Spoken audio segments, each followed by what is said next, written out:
Welcome back to the eSellerCafe News Show podcast. I'm your host, Dave, and today I'm joined by Richard. How are you doing, mate? Well, I'm under the weather. Outside that, I'm doing okay. Because you just got back from your trip to Europe, was it? You spent just over a week in Europe. How was that? It was good. It's like I've learned that the Germans still don't understand Black Friday. I know. It's funny because obviously you having sort of German heritage. Yeah. It's like there's an old joke that we have here in the UK. It's like, can you imagine not having a sense of humor? It's like, yeah, Germany. you are obviously the you're not of that stereotype. So anyway, it's funny. It's like what we went to the one place called Bad Münstereifel, which is a town that was converted into an outlet mall. And sounds very it's a cool idea. I have to say that it's a lot nicer than the American outlet malls. I actually enjoyed it a lot. And they have like a little Christmas market along with it, but the Christmas market's really on top of the outlet mall concept. And so they have all these signs up, up to 80% off, and you walk around and I couldn't find the 80% off item that somebody offered. Everything else was like, 10%, save 20%, So I still don't know what was up to 80% off, but most of it was like 10%. I'm like, that's a sale. That's not a Black Friday anything. Plus they called it a Black Weekend. But, even funnier is 8 o'clock, all the stores closed. And that was the long weekend night. They close usually at 7. So for their big Black Friday weekend, they were open an extra hour. Wow. I mean, to be fair, that was one of the things I noticed. For anyone who's been keeping an eye on eSellerCafe this past week, every day I've been doing sort of a video roundup of the top deals that I've managed to find online to save you having to go stand in queues for forever. And I was like, Macy's by far just like won Black Friday. As far as from what I could see, like the discounts that those guys were offering was incredible. Like way more than like getting towards 80% off sort of territory. Yeah. In the UK, we had a lot of sort of 50% off. Debenhams did very well in the UK. Game was disappointing this year. Tesco, Argos did some good things. Curry's PC World did very well as well, but I was disappointed with Nordstrom. In the US, there was like a 20% discount code. It's like, oh, yeah. I mean, Macy's really did well. Some of them still believe in just specific discounts. I mean, most of the stuff in the United States is, they'll have like every store gets like 3 TVs that they sell at $97. And that's how they try to get you in. And you have to stand in line around the place for 24 hours to get in. But what it really, I mean, in all seriousness, what it really sort of showed me in this week, because I was paying attention a little bit to what was going on. We know that in the UK, Black Friday has been, Amazon exported for all practical purposes. Amazon has exported Black Friday into the UK. And they haven't really done as much per se yet for Germany or maybe other parts of Europe. And the Germans still have those laws that, you can't have a lot of stores open when you want to. They have specific opening store hours that you can only operate. Yeah, we only have that on one day here in the UK, which is on Sunday. We have Sunday trading hours where I think you can only be open 6 or 7 hours, I think. Okay. Yeah, I mean, they still have, Sunday stores have to be closed, and then there's long Sunday. I mean, it's all part of, regional laws, as well as probably some union things, because very, very much in Germany is unionized when it comes to the retail trade. But what I got out of it a little bit is, Amazon is going to change all of that, and because even people I was talking with, and the ones I'm staying with, said, yeah, I go on Amazon now and just buy more and more. So what's happening is that people, I think like the one person I talked to says that he goes, 20 years, 15 years ago, I remember you rushed home from work. You had 1 hour still to do shopping because the trading laws where your store could only go up till 6. So on your way home at 5 o'clock, you would stop at the store to buy your groceries. And now most grocery stores are open till 8, sometimes 9 because of that. Mm-hmm. And the same thing is though happening on the retail side of it. Now you want clothes. I mean, who wants to rush, especially if you want the family around, to do things? Sure, it's nice to go out on a Saturday, maybe to like an outlet mall like we did there. But for every day, you're not going to drive to an outlet location like this. No. And even if the outlet location opens at 8 o'clock, you're going like, what's the point almost?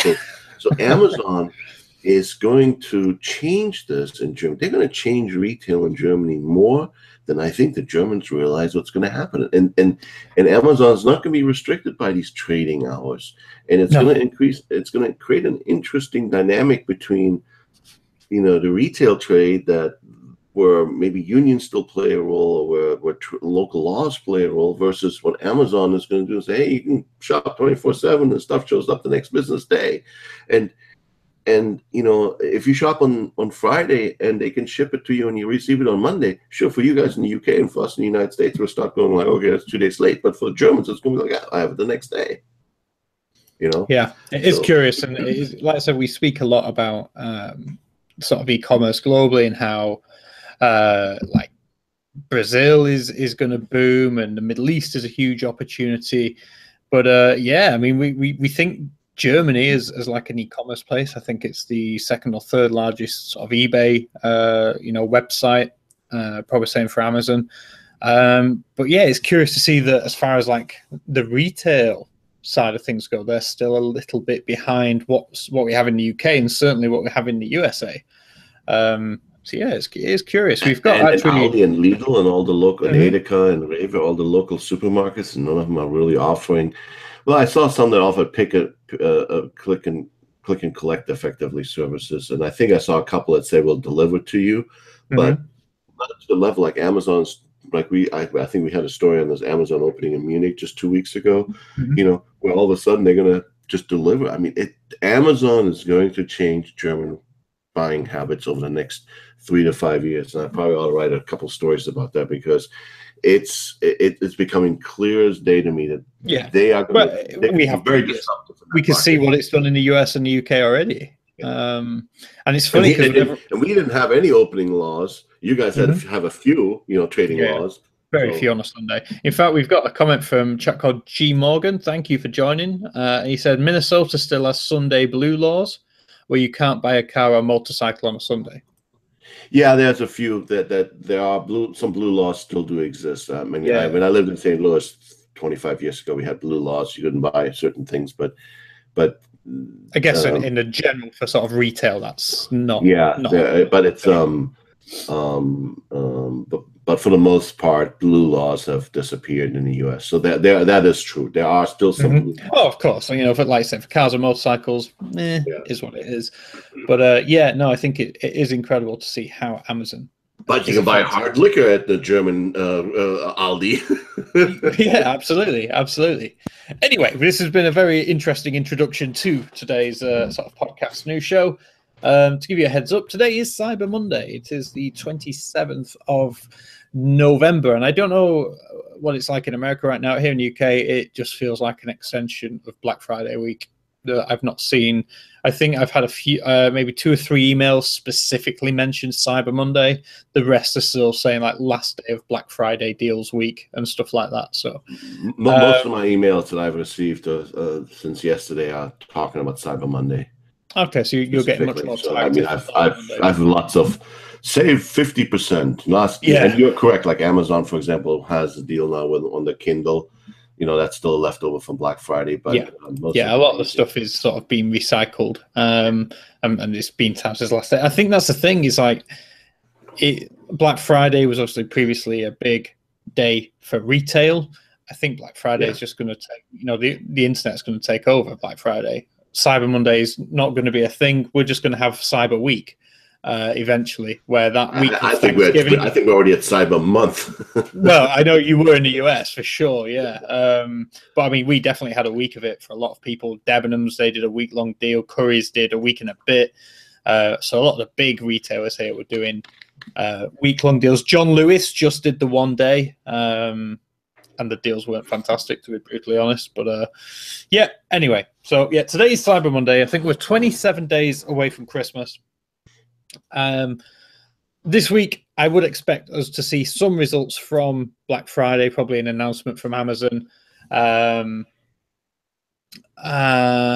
yeah, I expect it to be sort of world-breaking numbers for Black Friday. It's not going to be anywhere near Singles Day out in China, but I imagine it'll be the busiest Black Friday period that we've had. It always is. And also, again, we should actually start mentioning the sponsors of the podcast. I feel that's something we should do. Today's podcast and news show is sponsored by UnderstandingE.com. They provide over 500 training tutorials to help you sell on multiple channels utilizing Magento as multi-channel software. We also have another comment from G. Morgan. We cannot buy liquor or beer on Sunday unless your town says you can. Yeah, that's what most blue laws in the United States are still around. And actually, I think in parts of Florida, you can't buy liquor or beer from like 1 a.m. on Sunday till like 8 a.m. or something. We have something like I live in the city centre. We have a little like convenience store nearby. They don't sell alcohol past 1 in the morning until 5, I think. Yeah. But just basically to stop people who have been out partying coming back and just getting absolutely leathered. And I seem to recall, and I'm not sure if it's still true or not, I think in Key West there used to be a law you had to close the bar for 1 hour. I think I've been to Key West. That does sound familiar. I think it was something bizarre like that. It's like between 5 and 6 a.m. or something bizarre like that. You had to close the bar. Couldn't serve alcohol for an hour. I know, weird. It's like go home, change your shirt, come back. We'll serve. Yeah, exactly. But yeah, and it's funny. I find it weird in like Canada. They have like the LGBO, or in Ontario, the beer stores and stuff. They don't have beer and liquor in supermarkets. Whether it's a way of controlling. And that distribution of it. Whether that's just an Ontario thing, I'm not sure. Yeah, no, it's also, we have that in I think it's Virginia, in the Carolinas. There's some stores where you have to buy the hard liquor at licensed stores, but you can get a gun anywhere. Yeah. Well, apparently, and I think that's going to be an interesting story this week. Apparently, Black Friday, one of the biggest things bought on Black Friday this week was guns in America. Oh, it always is. Always has been. Yeah, apparently the increase has been incredible. I saw a report about it the other day, and I think that's got a story written all over it. So yeah, of course. So that's yeah, we'll be keeping an eye on that. It probably won't be. It may not be as big as it has been under the last 8 years, where there was always a threat of a new gun law. Now, currently, that's not the case. But yeah, that's always been a very popular. Black Friday deal is to purchase weapons and bullets. In case someone tries to steal my cheap TV, I can, sort of. Yeah, exactly. In Florida, we like talk about liquor real quick. In Florida, we can't buy liquor at the grocery stores, but the grocery store can operate a separate store next to the grocery store with the same name as the liquor store. Oh, so if you have a Publix grocery store, and you can put next to it a Publix liquor store, and you can sell liquor through there. I've seen them. I now know why they do that. Right. Yeah. Okay. So we have some odd laws throughout the U.S. when it comes to liquor specifically. Most of them do come from the blue laws, and some in the Midwest, like Minnesota and other places, have some other. Again, it's very regionalized. Some are states. There might be some state laws, but then there's also city ordinances and county ordinances that play into that. Yeah, it's but when you compare it to, for example, Germany specifically, which is just very strict. Here's what you can do. It's definitely completely different, and you can. I mean, e-commerce is going to change all of, at least the most restrictive of these laws, because it's the only way to stay competitive. It's not. Yeah, absolutely. I mean, that's it. It's the old thing with how can retail compete with online if online doesn't have to abide by these opening hours, and especially if you start bringing in same day delivery and stuff like that, all of a sudden retail just doesn't become a viable option for a lot of people, which is what we're seeing constantly. So, well, and just think of that. Let's just hypothetically assume Amazon said, you know what, we're going to start opening retail stores in Germany. All they have to do is those retail stores have to, the click and collect part of it, or the collect part of it only has to be open during the hours allowed, so that the purchases can be done anywhere. Yep. And what prevents them from putting outside of the click and collect store an ATM style thing where you can just buy stuff? That's it. Yeah. Or, yeah. Like a computer device, sign into your Amazon account. Yeah. All of a sudden, utilizing lockers again as another way of sort of delivering goods. Yeah. It's curious. That amalgamation between online and offline retail could really disrupt a lot of traditional retail in somewhere like Germany for sure. Absolutely. Okay. Anyway, we're about a quarter of an hour in, and we've not even talked about the news yet. We've had a good chat all week. Yeah, we've had a good chat about Black Friday and Germany. Yeah, we had a good chat. But David's done a great job last week. I was basically did nothing because I was out and about, and he's managed to keep new and interesting stories up and running. And unfortunately, he's now got a cold as the way I do for some reason. So, we're all ill at eSellerCafe this week. So as always, we do a lightning round where we sort of give you a heads up of the sort of top level news, stuff that's been going on, and then we'll have a bit of a discussion, an additional discussion. Black Friday will be coming up again later on, around two of the sort of bigger news pieces of this week. So we're going to fly through some of the quicker news quite quickly. Unsurprisingly, it wasn't very big last week for sort of breaking news. Amazon, eBay, all the usual suspects were very busy, obviously with Black Friday going on. So to run through, Amazon Australia launched on Thursday. It was a soft launch. It was, even if I go to .com.au today, it's still not like live full of products. And if you do searches, things aren't showing up. But I believe that beta users are buying and selling on the site. Obviously, I don't have an Amazon.com.au account, but I believe that they are doing. I was told it was going to go live on Friday, but like live. But I've just checked, and it's still just showing Kindle things on the homepage. So yeah, I did the same thing. Just when I saw, we always have a little thing that we use internally, so we know what the stories are. And you made a note there; it's not live yet. And I was like, well, let me check and see if it's. Yeah. Wow, nothing has really changed since I left. I know. You've missed nothing. So yeah, I mean, apparently, like I said, I've still got no evidence. I believe it was being trialed on last Thursday in time for Black Friday, and I was under the impression that if nothing broke, everything would turn on for Black Friday, but we're still seeing nothing. So I presume something maybe didn't go to plan. But that is just speculation. We never know what Amazon's actual plans are. And next story was Black Friday, Cyber Monday trends for 2017. We had a quick look at what some of the similarities are, what things we can expect from Black Friday and Cyber Monday 2017. We looked at the best times to post on social media. This was an interesting post. We looked at the different types of media platforms there are, whether it be Twitter, Instagram, Facebook, blah, blah, blah, and how to know when the best time to post is for you and your e-commerce business. Next up was a bit of an interesting story to make you feel old. Kindle is 10 years old this week. It was 10 years ago to the week that Amazon first launched a Kindle. Pretty much killed off, was it Borders? Or Barnes and Noble? Barnes and Noble's around Borders, yeah. Borders, yeah, I think they got helped to kill Borders. Yeah, and it's still black and white. I know, right? So yeah, it's 10 years, and it's interesting because obviously it's 10 years since the first iPhone came out, and it sort of brings about, obviously, I think e-readers as a Kindle thing are slowly dying as iPhone screen, or not iPhones, other mobile phones are available. As smartphone screens get bigger, they become much more better at being used for reading devices. I actually had a good comment on that post where someone said, I actually like using my dedicated e-reader because it saves me getting distracted from emails and social media and everything else. Totally agree. For most people, just having one device, such as a tablet, an iPhone, Android, whatever it may be, will that kill off the need for an e-reader? in the next few years.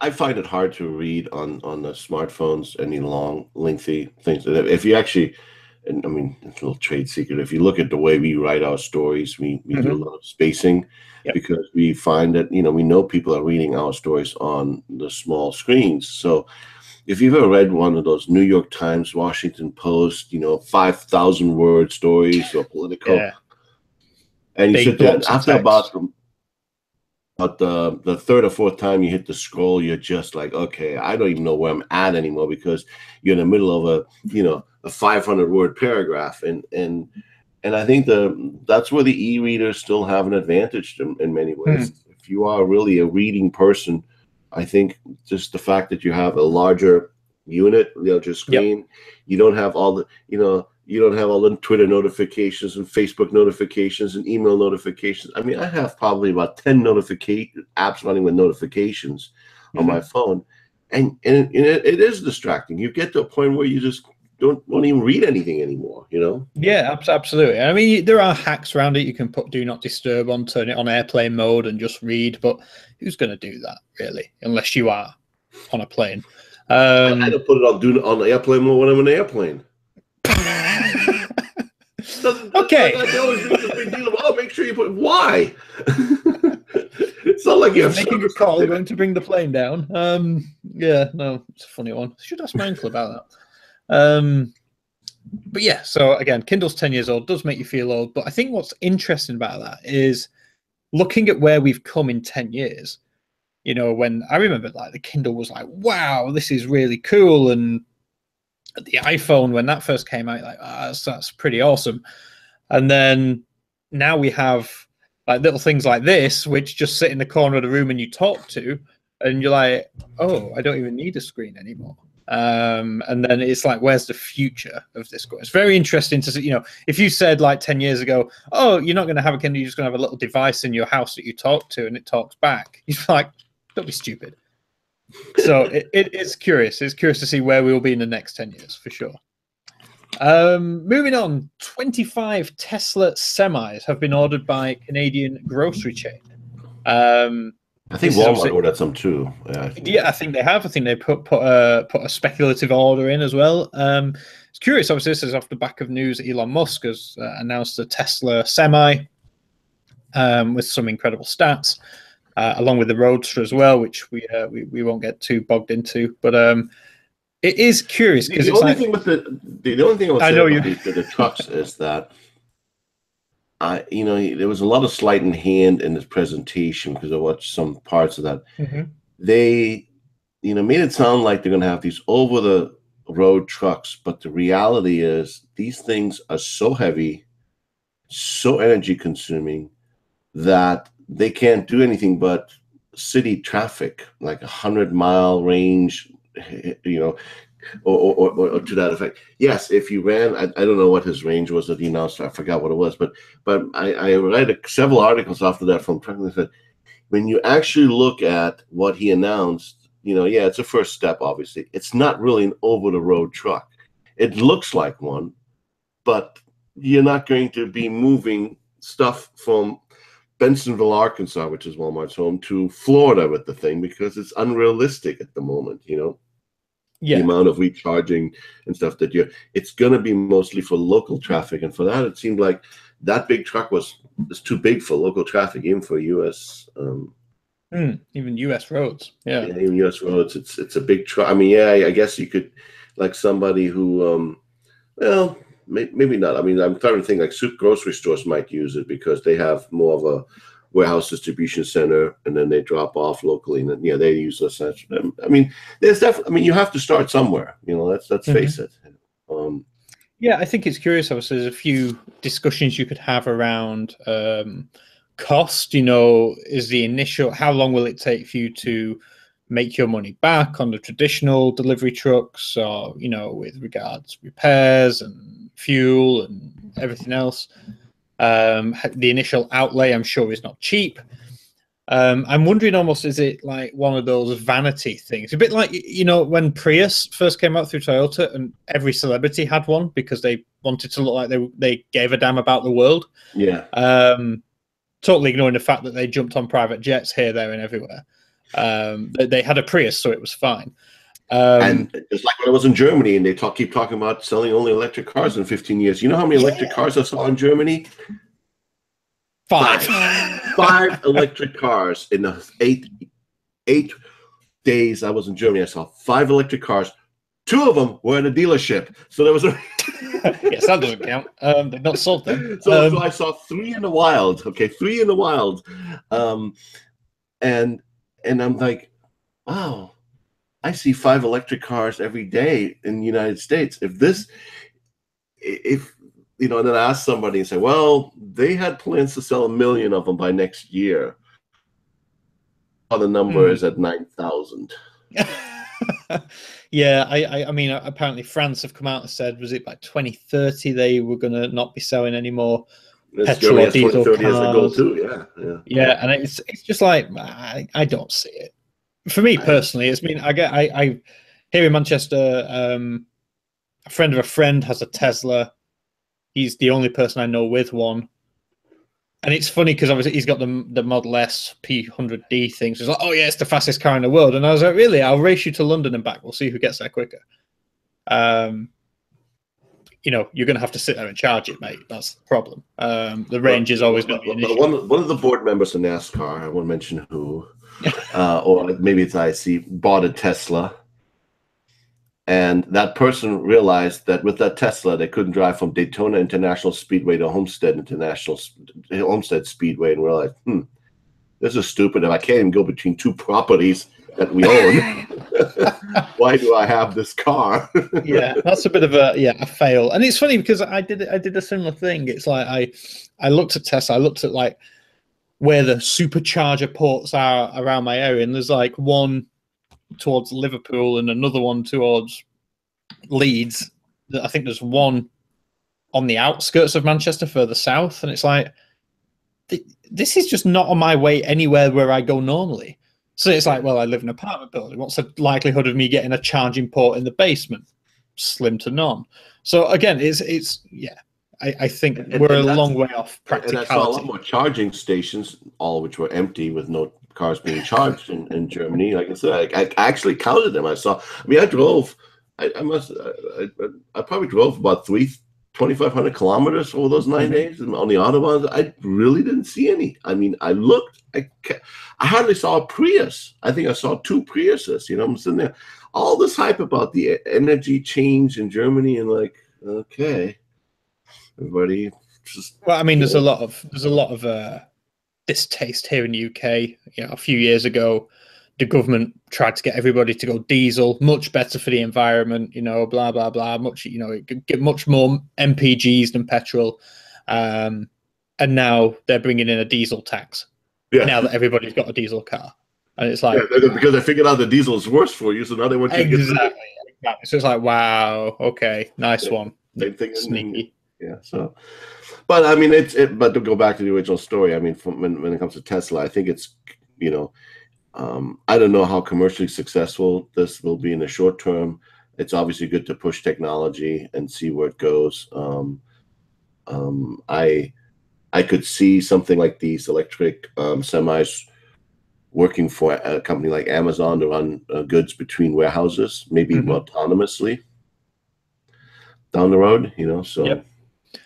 No, it's an interesting one for sure. And like I said, I think Elon Musk is a genius, and I have a lot of respect for him. I just think we're maybe not quite ready for the whole electric logistics yet. But I'm sure we may get there. I mean, Elon likes to push the boundaries of when things become acceptable. Before he was around, no one had ever launched and landed a rocket. You know, NASA said it was impossible. So, you know, I have a lot of time for the guy. Anyway, I mean, if you have a lot of money to burn, he seems to be finding ways to do things that are impossible. The question is, at some point in time, this stuff has to make money. Absolutely. I mean, and that's the thing. He sold PayPal for, what was it, 100 million, and invested it all in SpaceX, Tesla, and something else. So the guy's clearly motivated by changing the world, not by money. Yeah. Anyway, very quickly moving on. AWS announces Amazon Machine Learning Solutions Lab. This was like a press piece but I thought it was quite interesting. One of the only press pieces that came out last week. AWS, again, one of Amazon's most profitable parts of the business, the Amazon Web Services, have set up a solutions lab based purely around machine learning. They've had a handful of big companies get involved, including the likes of Johnson & Johnson, who are looking at how they can start utilizing machine learning in their business. So again, very interesting. Apple HomePod release has been pushed back to 2018. As you may have heard from us before, we're not massive advocates of the HomePod. Again, I would sort of predict that the biggest seller for Amazon will be the Echo this Black Friday. I know Google for the first time reduced the price of them. I go back to that question. Right now, the Amazon Echo is available for $29.95. Exactly what is this $299.95 item going to do for me that's any different than the $29.95 item that Amazon is selling? Well, that's it. I mean, I picked up the little Home Mini for £34. That was their Black Friday deal here in the UK. I live quite a big apartment. I'm surprised with because I was like, do I get the Home or the Mini? You know, what's the sound quality going to be like? The Home Mini sound is plenty good enough. You know, I can play music through it. It sounds great. So why do I need one with like 8 speakers and tweeters and all the rest of it? I'm not sure it's entirely necessary. But I mean, I'm not the biggest sort of audiophile there is, but I think it's a very niche audience. I think what the Echo and the Home are doing more than cover most people's basic needs. Agreed. Next up, world's admiration for products made in Germany. A report came out that products that were made in Germany are the most sought after and most trusted amongst consumers worldwide. Funnily enough, made in China was at the bottom of the list. I learned something interesting about this because I was in Wuppertal, Solingen, and those of you know, Solingen is an area where they made knives. Oh, okay. And I didn't know this, so I actually didn't check and see if the story's correct or not, but I'm going to assume the source was good. I know some Manc bloke wrote it. Yeah, well, no, it's that the Solingen became popular for making knives because they were copying good British knives. Oh, really? And then the British said, well, in order to sell those, you have to put made in Germany down because they were trying to make it a point that these are inferior to the British knives. It turned out the Solingen knives were better. The inferior product was better than the original product. Therefore, made in Germany became all of a sudden a high quality standard. Yeah, I mean, that is true. I think I actually mentioned that in the article that the British made made in Germany because they thought there was like counterfeiting going on in Germany. Yeah. And that sort of massively backfired. I think UK was 4th on the list behind the EU. Name me one thing that's made in the EU collectively, other than a government which doesn't work. Well, that's what a government that doesn't work. In which case, it's working brilliantly. If it doesn't work, yeah. This functional government is working brilliantly. So that's it. They have, you know, the EU has managed to create this functional government. Absolutely. So I think it was Germany, Switzerland, EU, and then the UK, which the EU did make me laugh a little bit. But no, it's a very fair point that part you made about Germany. Very true. But I mean, I just think about cars again: Audi, Volkswagen, BMW, Mercedes. All in the UK is like they're seen as like high quality cars. Okay, Japan is up there as well with Toyota, Lexus. But yeah, we think of German engineering. It's what Germany's become famous for around the world. So, well, I will say this: that the EU money is very nice. So maybe that's what they're It's a very nice. I still like pounds, but this was actually a fun one. This was Google Australia renames Christmas. Now, this was a bit of a fun story, which one of our readers found and let me know. He saw it on Twitter, and the original post was on Reddit. And it was an Australian guy who'd basically done a Google search to find out if a mall was open on Christmas Day. And it came up saying mall close may be affected by Day of the Family hours. And he was like, what the hell's Day of the Family? It's Christmas. And then it sort of loads of people started doing it, like, oh yeah, it says Day of the Family on like Google like map results and Google results. and nobody really knew why. And I don't think Google ever came out and said anything about it. And I tried replicating it here in the UK, and it came up Christmas. I tried replicating it on .com.au, looking for exactly the same supermarket. The screenshots are in the article. Yeah, I could not replicate it. But at first I thought, is this some sort of hoax? Is this some sort of marketing tactic, like a viral ad campaign? But then it happened. Too many people were posting like these Twitter photos, saying, "Yep, same for me," and all this. So we actually got picked up, ironically, by Google.com.au news. So the article blew up over in Australia. But yeah, it's such a weird one, and I'm still none the wiser as to why that happens. If it's still there, if it was a mistake, error at Google's end, I don't know. But a bit of a weird one. eBay have now introduced the Face ID feature from the iPhone X. You can now, I believe, make purchases just by looking at an item on eBay. So again, further examples of eBay's sort of tech department getting quite up to date. Richard did a fantastic article a few weeks ago about image search and how good that is. And looks like eBay's tech department have utilized the Face ID feature in order to be able to make purchases and access your account and all the rest of it. So quite interesting. I will say that eBay I think, has really put a lot of effort into the IT. Absolutely. You look at where they, for years we were shouting for like some sort of innovation, and it seems like they've really upped the game recently. So, yeah, fair play to them. Absolutely. Next up, Walmart San Jose now has same-day delivery service. Luxembourg has a marketplace going live in 2018. The interesting point here is it is actually a sort of a national marketplace called Let's Shop, I believe it's called, with a T and a Z in it. Let's Shop. I promise I had nothing to do with this. I was in Luxembourg earlier the year. I wasn't on a mission to bring e-commerce to Luxembourg. Yeah, it's a curious one. How many Luxembourgers are there? Like 4 people? I have it on my little map over here. There is a population of 516,000 in Luxembourg. So there's more people in Manchester than Luxembourg. But yeah, apparently they are a very e-commerce savvy people. Again, 3rd richest country in the world, a lot of money. They're very. I think I know why that Luxembourg isn't Luxembourg the place where all the Germans put all the money they don't tell the finance. Absolutely, it's where all the UK companies put their money as well. Everybody puts so you got all this untaxed money in Luxembourg. You got to be able to spend it, right? Absolutely. So, otherwise, that you might have to pay tax on it. Luxembourg bank, and you're like, oh, okay, now let me buy something, but you probably have to pick it up in Luxembourg because otherwise it would be, taxed somehow. It's a curious one. Maybe that's what the point is. How to get around the whole taxation problem. It's funny. Obviously, eBay and Amazon in the UK previously had their business sort of VAT financial based in Luxembourg. They've now since brought them to the UK.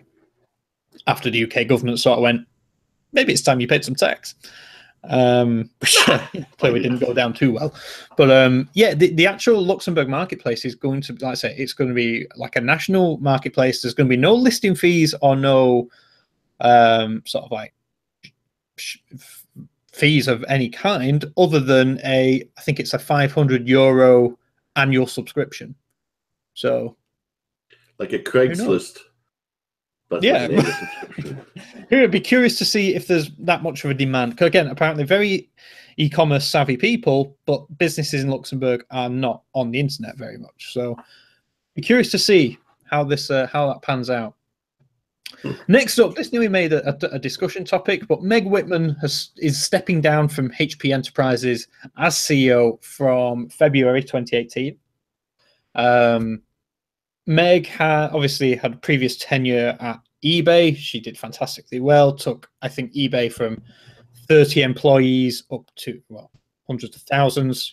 Saw massive growth under Meg Whitman, and she was brought onto HP. We believe to sort of steady the ship a little bit. There was a little bit of uncertain times within HP. She seems to have done that. The financials had been very steady. In fact, on the news of her departure, stock price dropped, showing obviously the impact that Meg Whitman had at HP. So curious to see what is next for Meg. She's come out publicly and says she will not be going to any competitors of HP. There was obviously a rumor a few months ago that Uber were looking for a CEO. So again, who knows she was being. I think there was some lawmakers in California, or didn't she try run a governorship in California? She did. She tried to be governor of California. I think she failed. And then clearly, in this country, in the United States, we need a few new politicians. Well, you've already got one business person in the big job, so why not send another one in? Yeah. But yeah, apparently after she didn't win, she publicly backed Hillary. So she doesn't always win. She doesn't always get her own way, apparently. But yeah, so interesting to see what Meg Whitman gets up to after HP. Apple has acquired a new company called, I don't have to say it, Vrvana or Vrvana. Basically a VR hardware company who have a sort of a VR headset. Curious acquisition. Interesting. Obviously, VR being touted as the thing of the future. Obviously, it's not ready yet. One of the restrictions for that is hardware. So curious to see how companies because again, if you think about who's going to be the big sort of players in this game, Google, Amazon, potentially Facebook, because I think Facebook bought Oculus. So again, Apple trying to get involved. Again, is it going to be another also ran? Who knows? I mean, Apple traditionally do quite well with hardware, but as we said, we're not excited about the HomePod. So again, interesting acquisition. It's curious that Apple has to go out and buy technology and hardware in order to catch up to what others are doing. I think that by itself should be, in my opinion, a little bit of a ding, ding, ding, ding, ding. Things aren't quite right in Apple land. You know, when you're just buying stuff to catch up, that's just, then you're not. It's curious for a company that was at the forefront of innovation for so long. Yeah. I mean, they bought Beats. Audio is supposed to be what you did best, and you're buying someone else's headphones. It's very curious, very curious. Yeah. And G Morgan in the chat has just said, "We want Germany to take back the Donald, please." I'm sure a lot of Americans agree with you. Yeah, there's a few. Yeah. Don't get us started on that one. Yeah, I know. We try and avoid the politics. We offend many, many different types of people, but we try and avoid the politics. I will throw this one little political thing. Germany right now has a problem of forming a coalition government, and I told people just be glad. Sometimes it's good just to not have a government. I wish we could have had that option after our last election. Because the two choices we had were so bad, we needed no government, and Germany going with no government would be good. Brussels years without a government, it's fine. Nothing will happen. Most people are fine. They can make things work. Yeah. I mean, we were the same in our last election. We had a bloke who was making promises he couldn't possibly deliver on, and a woman who seemed to have lost the plot. So it's like, oh, right, which one do you want? Neither, thanks. But yeah, so funny old world we're living at the minute. But as we know, things carry on. The world doesn't end. Next up, eBay did their Small Business Saturday event on Saturday. Whether they try and tie this into Black Friday, Cyber Monday, just because they know of the amount of traffic around the site will be increased, and they're like, oh, look, Small Business Saturday is such a success. It's like, no, it's Black Saturday or whatever. Who really knows? But yeah, that was apparently on Saturday. I'm sure we'll get some results from that. Well, it's funny. I mean, basically, Small Business Saturday is an invention of American Express, so they're effectively just trying to be just piggybacking that. Yeah, just kind of on the coattails of the American Express program. Yeah, curious. Google Sheets have sort of incorporated the Google Sheets platform into an e-commerce platform. Very interesting. This is Google getting involved into a very sort of rudimentary type of multi-channel sort of e-commerce solution. I mean, it's one of those. Microsoft Excel can be used as multi-channel software. Google Sheets, therefore, can be done exactly the same. Very curious that Google are getting involved in this. I want to keep an eye on. It looks quite interesting. I've not had a chance to play with it yet. I believe it's still in like a very high-level beta, but a curious one to keep your eye on. And this was a new post that has gone live today. The signals that you should be looking out for if your business needs to scale. So again, that is an interesting article, just gone live this morning. So check that out if you haven't already. Now, on to the discussion round. We're only 45 minutes in. Oh, dear. Okay, so first up, $260 billion worth of goods are returned each year in the USA. That sounds like a lot of products. Because it is, I think. There's a huge amount of products, a huge amount of GMV, which is getting returned for various reasons. Well, it's an interesting part because there's now sort of a second season, the after Christmas season, where liquidators buy up all these returned goods from major retailers, and then turn them around into promotions or whatever they do. They sell them through marketplaces or through various discount shopping. If you really think about it, in the United States, they, Marshalls and TJ Maxx and Ross and Burlington Coat Factory, for example, are four of the bigger secondary markets for clothing already. So anything was left over in stores or that the stores couldn't sell, they're already turning that over to a whole business that exists to just deal with getting rid of the old stock. And so the returns is the next part of it. The bigger e-commerce becomes, the more we're going to have returns. And let's face it, all of us that have run e-commerce stores, we all dreaded returns because you usually got something back that you didn't know what to do with because it was opened, it wasn't in the original packaging anymore. How do you sell it now? And the reality is you have to account for that as a cost. And then how do you monetize that part? You've seen people put up on their websites garage sale sections, that's all good. I think we're going to see, as e-commerce keeps growing, I think we're going to see more of these liquidators become a business, and they're not just going to go to the Best Buys of the world and those people, but they're going to say, hey, what do you have to send us? We basically take anything on whatever, 20 cents on the dollar. And as a business, you're going to start saying, okay, if I get 20 cents on the dollar and I have to worry about selling it, that might be what you're going to do, It is a curious one. And again, different categories of products have different return rates. Electronics can be very high, fashion amongst some of the highest. I used to work with multiple fashion guys, and it's funny, you look through the orders page and you say, oh, look, this woman's buying three tops in exactly the same color and pattern, but in 3 different sizes. It's like the guy was like, yeah, 2 of those are coming back.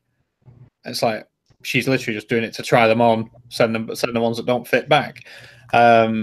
So there's in industries like that, you're always going to have a returns rate. It's unavoidable until VR or AR gets that good that people can be able to put on some glasses and look down and go, oh yeah, the medium fits pretty well. Maybe some sensors where they go, oh yeah, the small feels tight. The future. I mean, we're joking, but the Kindle was 10 years ago. We could see this technology in 5. The Kindle is still just black and white. God, black and white TVs were so old school. Yeah, and it's like, the technology. I think it's the returns process is a huge headache, as we can see by the fact there's $260 billion industry in returns.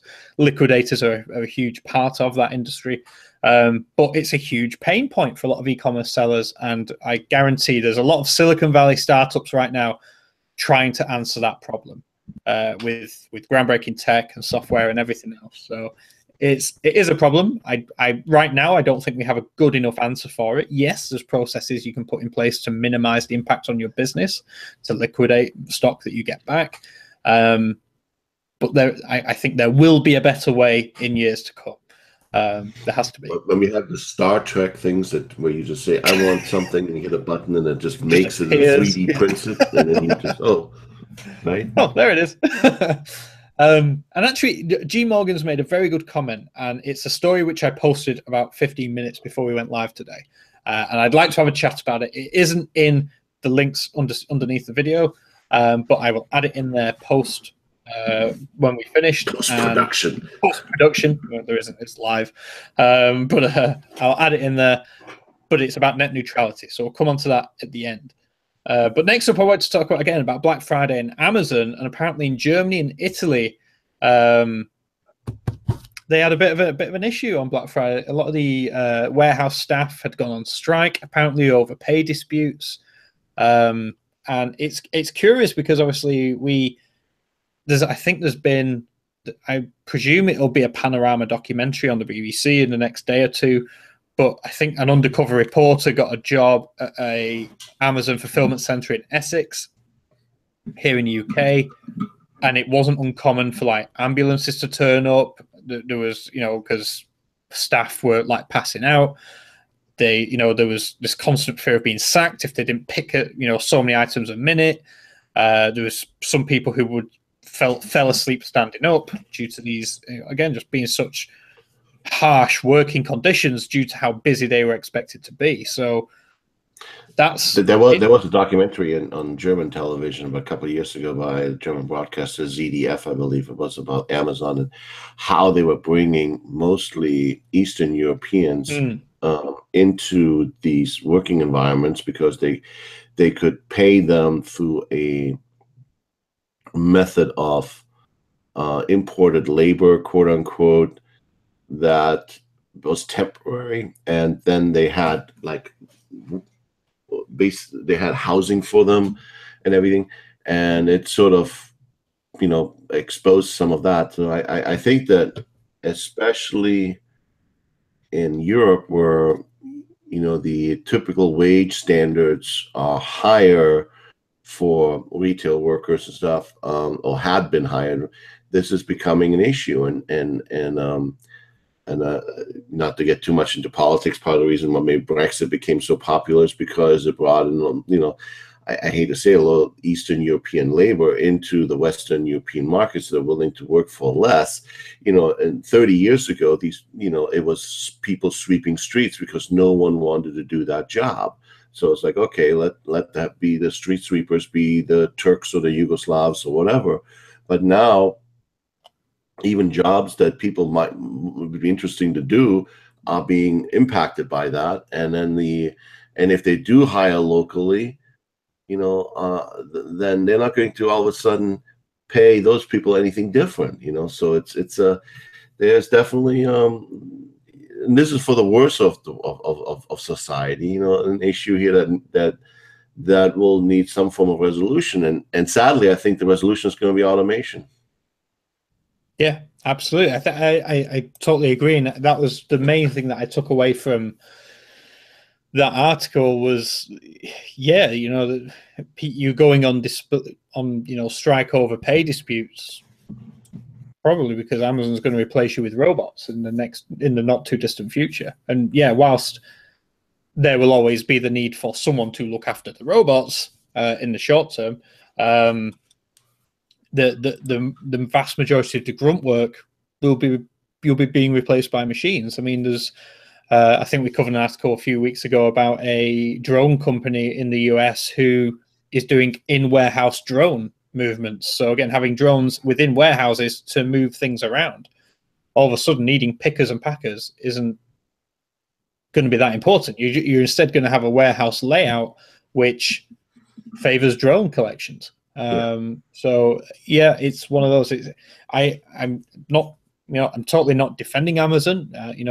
Pay disputes, and poor working conditions are not good, obviously. But it's, I feel the same. It's funny when like Uber drivers, it's like some of the nicest people in the world, but Uber doesn't become profitable until driverless cars are a thing, and then all of a sudden it's like, well, Uber's trying to put you out of business. Basically, you're basically trying to make you redundant, and so that they can become profitable. I hate to put it this way. I think there's a little bit of a dirty tech secret that people look beyond, which is this the term they use, democratization of opportunity, and by keeping people as independent contractors, as we would call them here in the United States, or temporary help. It's just a phase. These companies all know this is not a long-term solution. They all know this is not how we're going to make money in the future. But for right now, until we get that future, this is what we're going to do, and we're going to use the system given, whether it is bringing workers in Europe from Eastern European countries to the Western European side and as temporary help, or whether it is having part-time staff or in the United States, or have contract staffing such as Uber, Lyft drivers. This is all just part of the transition. And then it becomes the next big societal problem of what do you do with everybody?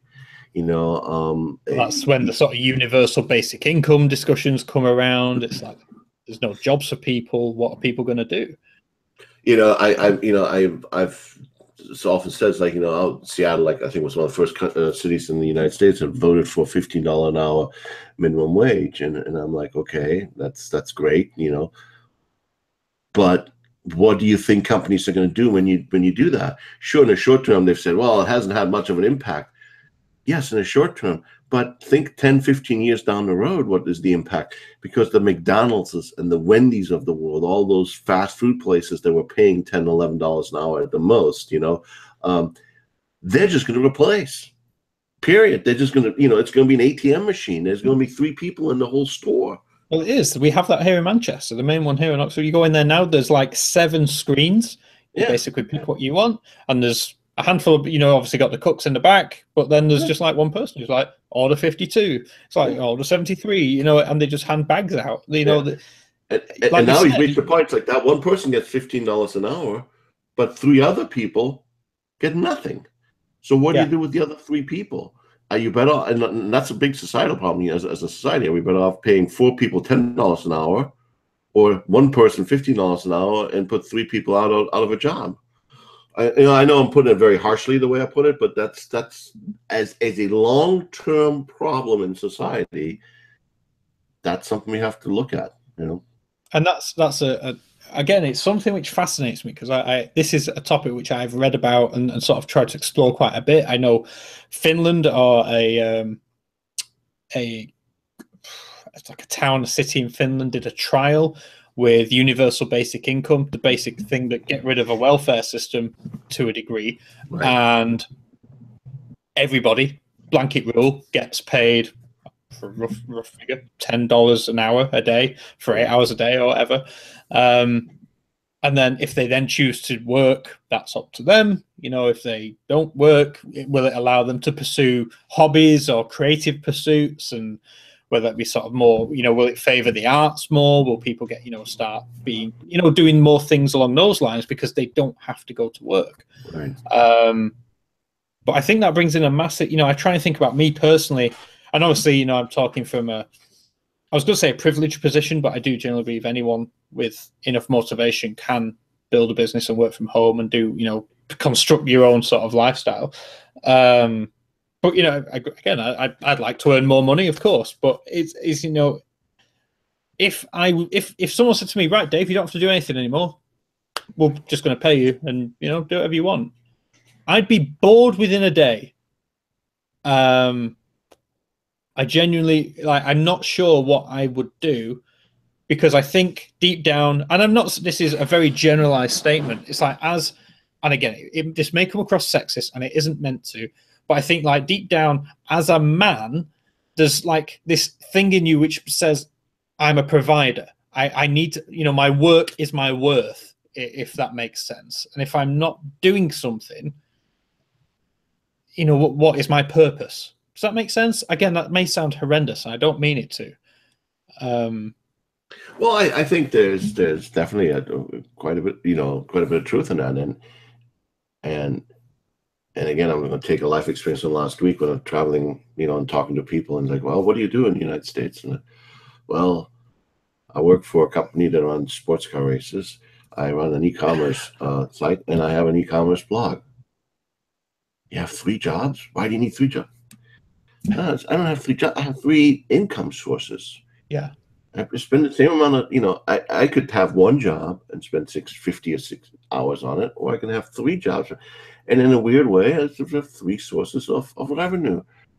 To me, that's not weird anymore. No, I think that's definitely the way it's going. But I mean, and obviously, like with eSeller Cafe, and you guys listen to this right now, this is something which me and Richard and Matt, who on the outside, has done through passion largely. E-commerce is what we know. It's what we've been around for a large portion of time, and being able to help others is something, again, which we're passionate about.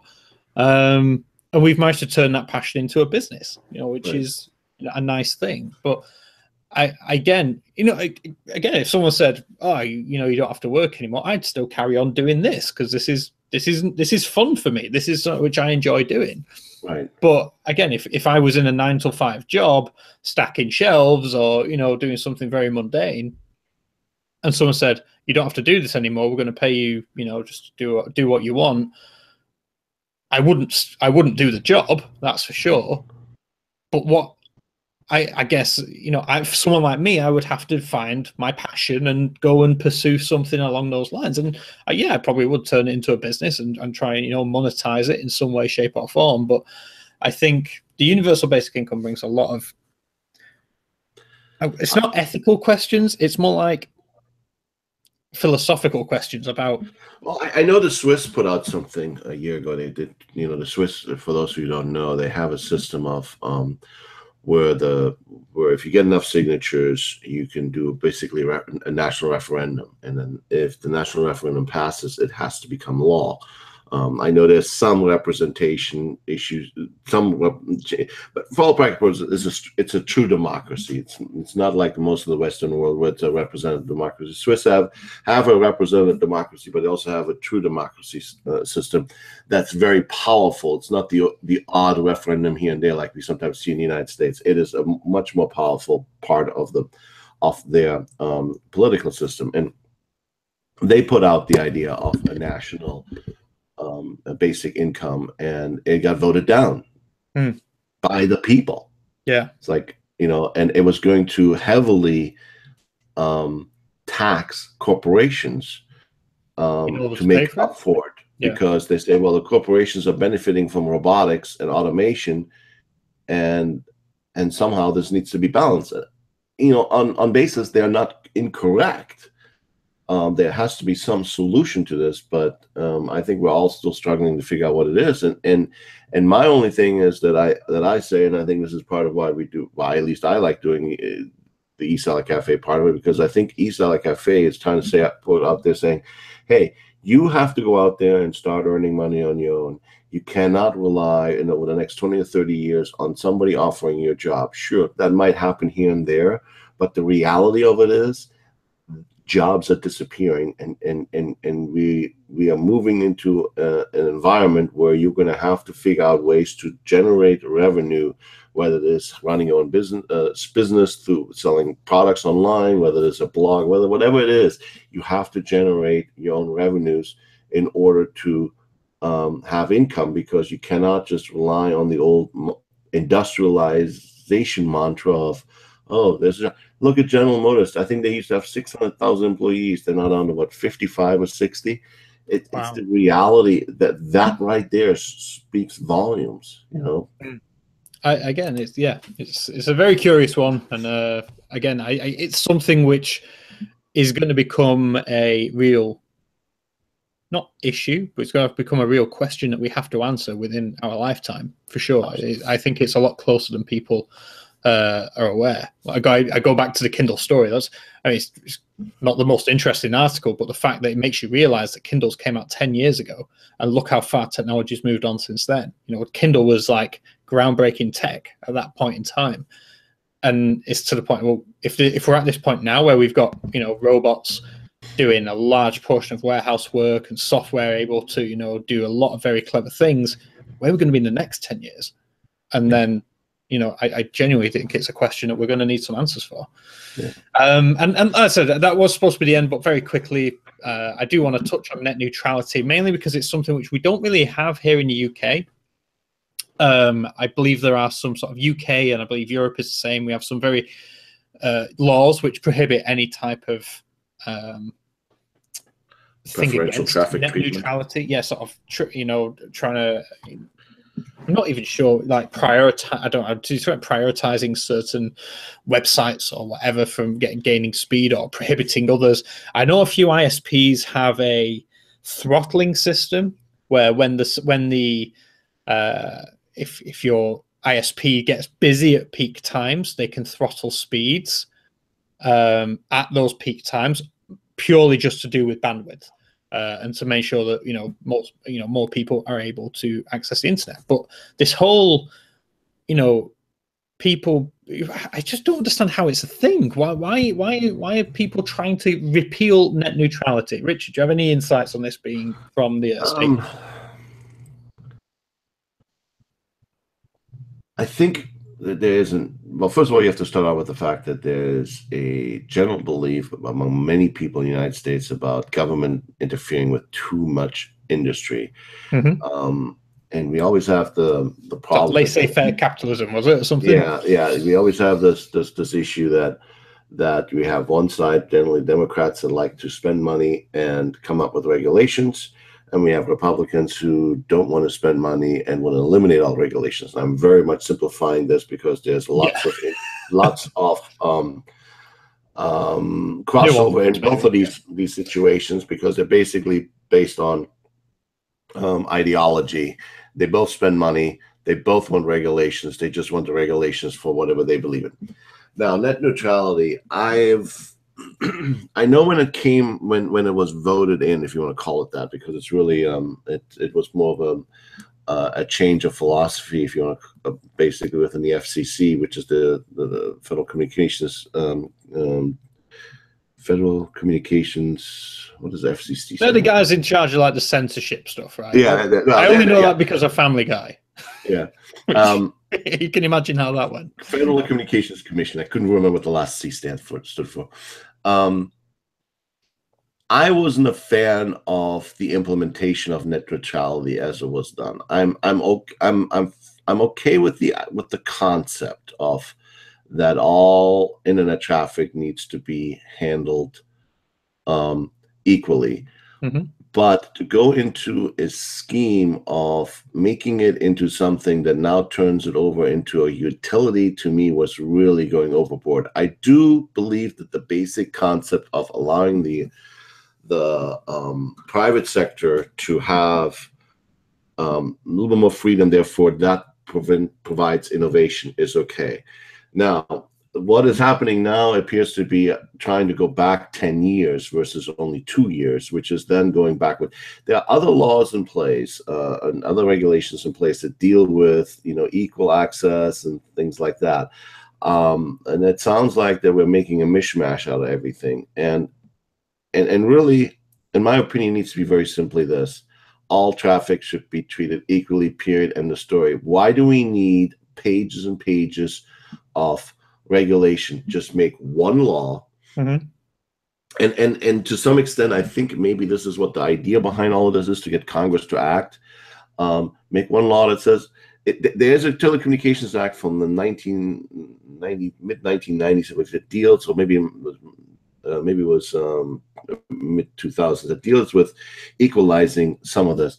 But what they were trying to do is basically they want to avoid that someone like like Comcast, who's a large cable ISP here, yep, all of a sudden says, well, we're getting paid by Netflix to handle their traffic, therefore we're going to put Netflix on the fast broadband while everybody else is on. I don't agree with that either. I think everything needs to be equal. I mean, that's interesting. Again, G. Morgan in the chat said, repealing net neutrality means that in the US we may no longer be able to watch you guys unless our internet provider says that we need to. This is the fear. But that's exactly it. This is the fear mongering that's going on right now. The fear mongering is that this is turning into a censorship issue. It's not. Yes. It's really truly a traffic issue. You know, there was no censorship. I mean, there was no per se censorship prior to net neutrality being enacted, which is only what 2 or 3 years old, anyways. Yeah, and why would that stop? Yeah. It's purely about saying, okay, we're going to treat or favor this traffic over that traffic, and so my belief is if an ISP were to come out and say, I'm providing you with X speed. Okay, whatever that speed is, that is what the traffic needs to be for everybody. Now, if the ISP wants to make a side deal with Netflix or someone else to provide faster speed because of that, then I'm okay with that.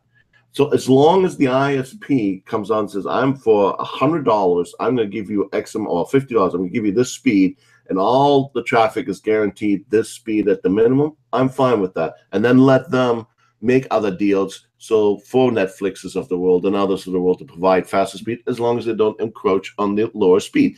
That would be, in my opinion, a medium situation where you still allow, you know, some competitive advantages.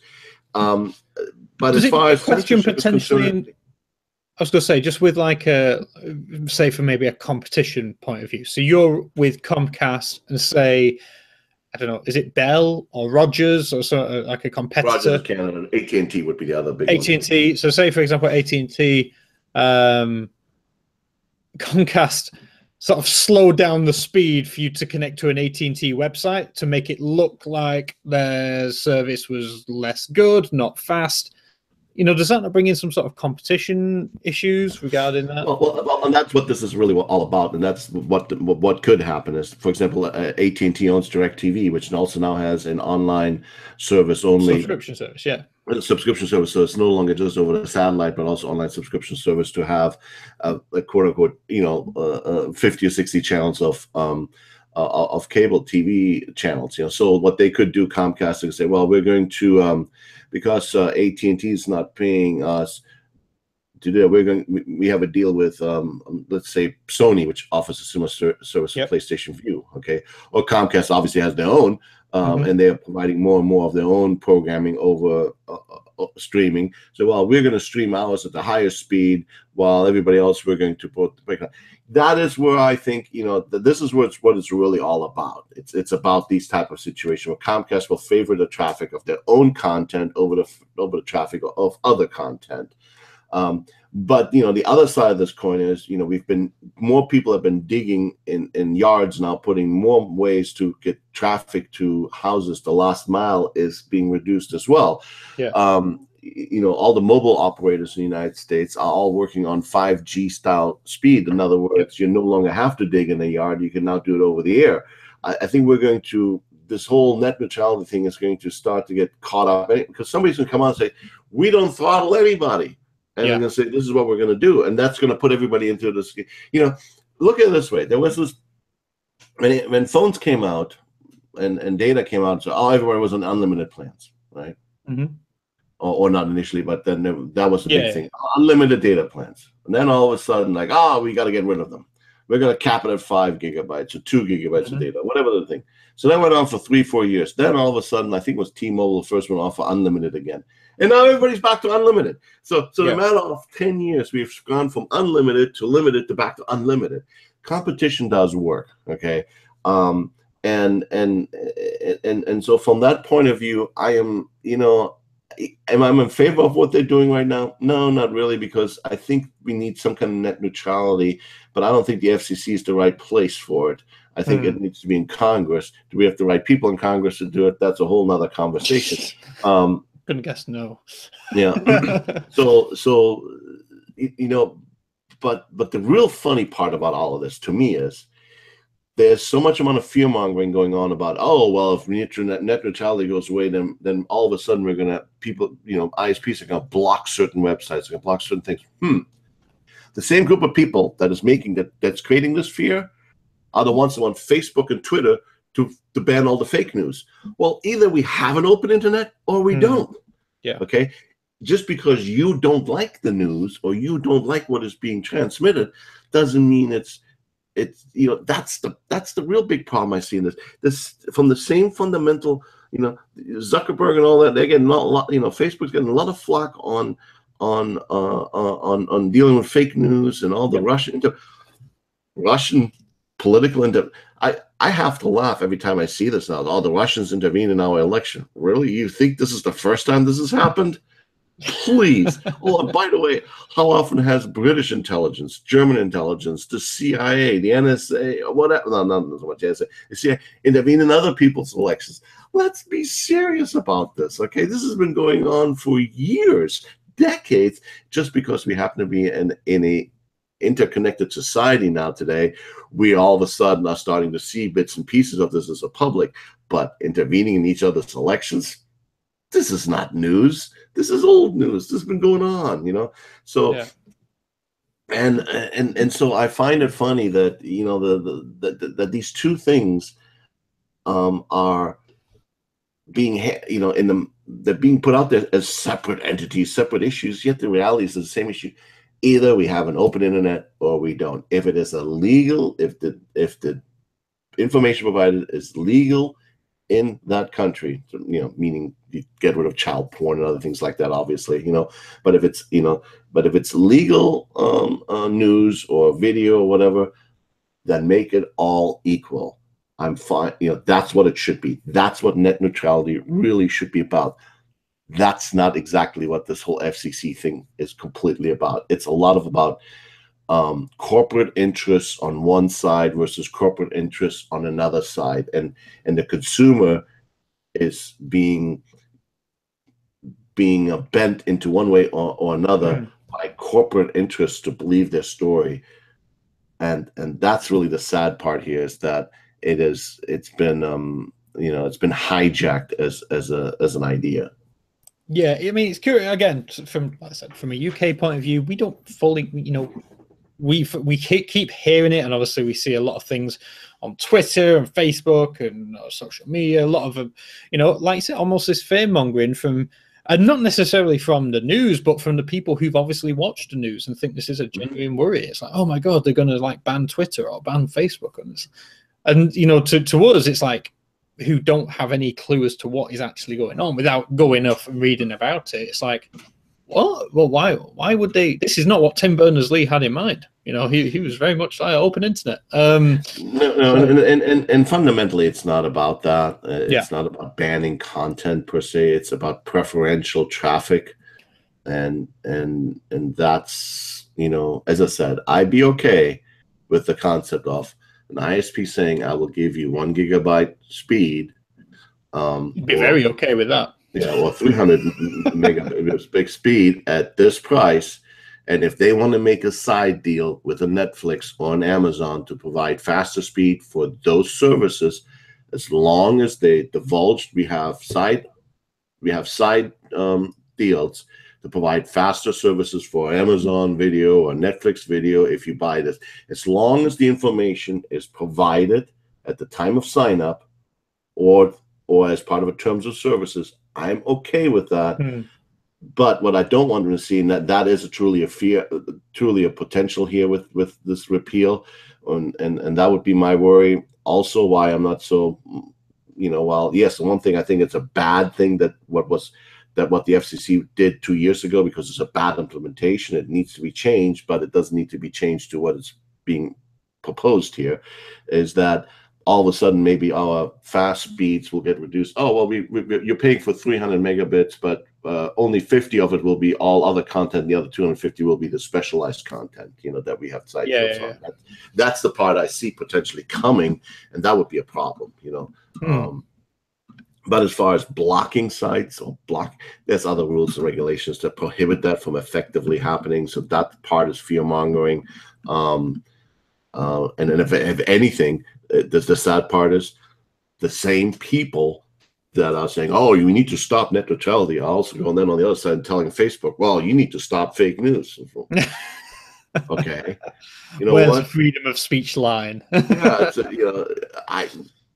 if people are stupid enough to believe the fake news, can't fix stupid, unfortunately. And on that bombshell, we are going to call it a day here for the eSeller Cafe news show. Yeah, I'm not. We've been going for an hour and 20. It's the longest one that we've ever done. But again, it's been Black Friday's week, and we've had a good chat. We've had a good discussion going on around many different topics today. So hopefully, you watching this live have enjoyed it over on YouTube, or if you're listening to this on the podcast, whether it be on iTunes or TuneIn, then again, hope that if you liked it. If you have crashing, we didn't discuss this yet. Bitcoin is crashing. Bitcoin was at 9,700. It's now at 9,560. Is it really?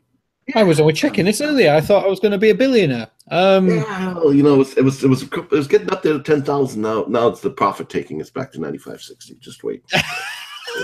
I literally texted a friend. I reckon we're going to see 10K this week. Yeah, I think so too. So we will see. We'll see. Again, we should do one dedicated to Bitcoin.